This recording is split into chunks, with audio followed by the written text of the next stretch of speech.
अस्सलामु अलैकुम वरहमतुल्लाहि वबरकातुहू। नाज़रीन, आज फिर आपकी खिदमत में हाजिर हैं और एक नबी की हदीस है, वो दुआ के मुतल्लिक़ है कि जब दुआ इंसान मांगता है तो उसकी दुआ किन किन शक्लों में कबूल होती है। तो उसी दुआ को लेके आपकी खिदमत में आज हाजिर हुए हैं। तो दुआ हदीस ये है कि अन जाबिर रज़ियल्लाहु अन्हु क़ाल समिअतु रसूलल्लाह सल्लल्लाहु अलैहि वसल्लम यक़ूल मा मिन अहदिन यदउ बिदुआइन इल्ला आताहुल्लाहु मा सअल औ कफ़्फ़ अन्हु मिनस्सूइ मिथलहु मा लम यदउ बिइस्मिन औ क़तिअतिन रहिमिन। यह है कि अन जाबिरिन रज़ियल्लाहु अन्हु क़ाल, फिर से पढ़ रहे हैं हदीस तो आप इसको सुने। अन जाबिरिन रज़ियल्लाहु अन्हु क़ाल समिअतु रसूलल्लाह सल्लल्लाहु अलैहि वसल्लम यक़ूल मा मिन अहदिन यदउ बिदुआइन इल्ला आताहुल्लाहु मा सअल औ कफ़्फ़ अन्हु मिनस्सूइ मिथलहु मा लम यदउ बिइस्मिन औ ख़तिअतिन रहिमिन। तो इसमें इस हदीस में ये चीज़ें बताई गई हैं कि अल्लाह ताला दुआ जो है किन किन शक्लों में कबूल करते हैं। जैसे इंसान, बाज़ लोग समझते हैं कि भाई इन दुआ जैसी मांगी वैसे कबूल नहीं हुई तो दुआ कबूल नहीं होती है। ऐसा नहीं है, दुआ के कबूल होने की 3 शक्लें हैं। तो अब इस हदीस में हज़रत जाबिर रज़ियल्लाहु अन्हु कहते हैं कि मैंने रसूलुल्लाह सल्लल्लाहु अलैहि वसल्लम को फरमाते हुए सुना कि जो कोई बंदा अल्लाह ताला से दुआ करके मांगता है, अल्लाह उसे या तो उसकी मांगी हुई चीज़ दे देता है, या तो इंसान दुआ में जो चीज़ मांगता है अल्लाह उसको दे देते हैं, मांगी हुई चीज़ दे देता है, या उस दुआ के नतीजे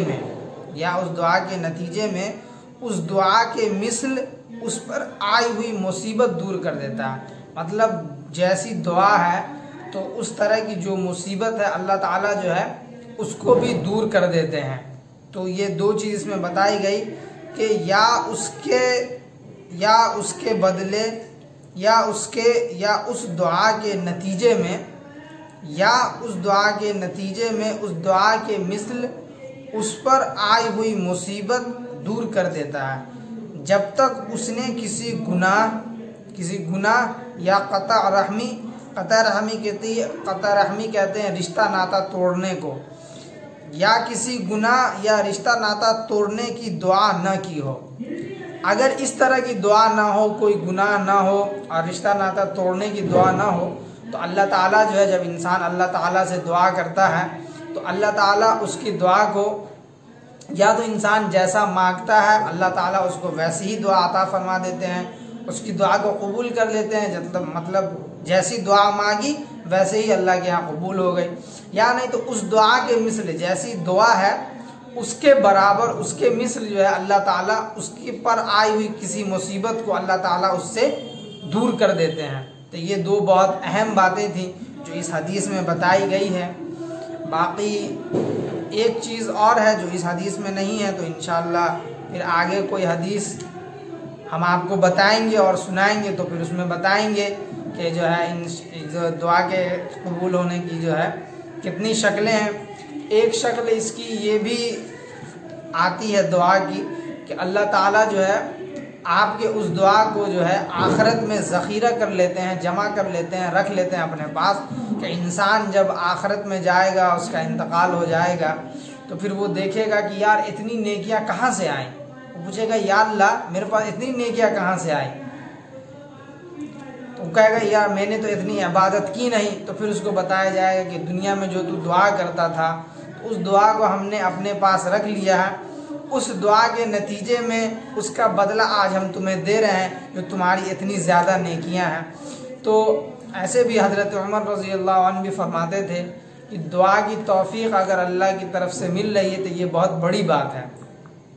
तो इसीलिए हम सबको चाहिए कि दुआ का खुसूसी एहतमाम करें, अल्लाह से दुआ करें, दुआ मांगें, क्योंकि दुआ जो है वो कबूल हो जाती है, रायगा नहीं जाती है, बशर्ते कि कोई गुनाह ना हो या किसी को नुकसान पहुंचाने की गरज से ना हो या रिश्ता नाता तोड़ने की गरज से ना हो, तो वो दुआ जो है इंसान की कबूल हो जाती है और अल्लाह के यहाँ महफूज भी हो जाती है और मुसीबत भी दूर हो जाती है। तो ये बहुत एक अच्छी चीज़ है।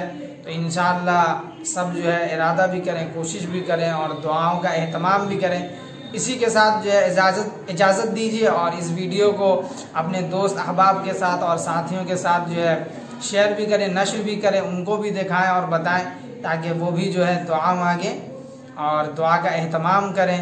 तो फिर इंशाअल्लाह उनकी ज़िंदगी में भी फ़ायदा होगा और अल्लाह जो है उनसे मुसीबत भी दूर कर देंगे। तो इन्हीं चंद बातों का इजाज़त दीजिए, इंशाअल्लाह फिर अगले वीडियो में मुलाकात होगी।